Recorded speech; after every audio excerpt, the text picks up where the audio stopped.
Hi friends, நேற்று சனிக்கிழமை எடுத்த வீடியோ தாங்க. எந்திரிக்கலே 7:30 ஆயிடுச்சு. 9 மணிக்கு டிஃபன் பாக்ஸ் பேக் பண்ணணுமே அப்படின்ட்டு அவசரமாக செஞ்சுட்ருந்தேன். என்ன செய்யலாம்னு யோசிச்சுட்டு இருக்கல, சரி ஒன் பாட் சாம்பார் வச்சு விட்றலாம். நம்ம தனித்தனியாக பருப்பு வேக வச்சு காய் வேக வச்சா டைம் ஆயிடும் அப்படின்ட்டு பருப்பை கொஞ்சம் வேக வச்சுட்டு வெங்காயம், தக்காளி, 4 அவரைக்காய், ஒரு முருங்கைக்காய், ஒரு உருளைக்கிழங்கு எல்லாம் ஒன்றா போட்டு 2 சீரகமும் 2 பல்லு பூண்டும் போட்டு மூடி வச்சிட்டேங்க. அப்புறம் நேற்று ஒரு வீடியோவில் ஒரு கமெண்ட் பண்ணியிருந்தாங்க, ரெசிபி வீடியோ போடுங்க சிஸ்டர் ஏதாச்சும் அப்படின்னு சொல்லியிருந்தாங்க. சரி, உங்களுக்காக தாங்க இந்த video. One pot sambar with பீக்கங்காய் பொரியலுங்க. நீங்கள் கண்டிப்பாக இதே மாதிரி ட்ரை பண்ணி பாருங்கள், டேஸ்ட்டாக இருக்கும்.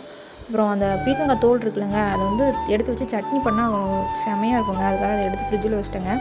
அப்புறம் காயெலாம் விசில் வந்துருச்சு. அதை எடுத்து ஒரு குண்டால் மாற்றி உப்பு மஞ்சள் தூள் போட்டு சாம்பார் தூள் போட்டு அந்த தூளோட வாடை போகிற அளவுக்கு கொதிக்க விட்டுறணுங்க. அதுக்கப்புறம் காய் தாளித்து விட்டேன்.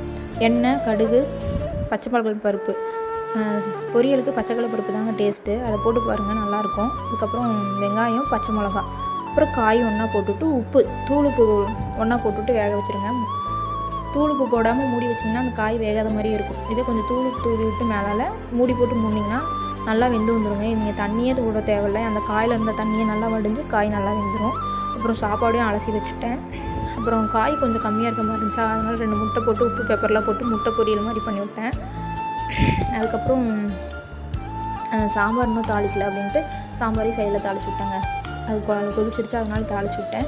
அப்புறம் இன்னொருத்தவங்க வந்து பேக்ரவுண்ட் மியூசிக் சேஞ்ச் பண்ணுங்கள், கொஞ்சம் வீடியோஸ்லாம் நல்லாயிருக்குன்னு ஒரு சிஸ்டர் கமெண்ட் பண்ணியிருந்தாங்க. கண்டிப்பாக நான் சேஞ்ச் பண்ணுறேங்க. ஆனால் இன்னும் எனக்கு எதுவுமே செட் ஆகலை.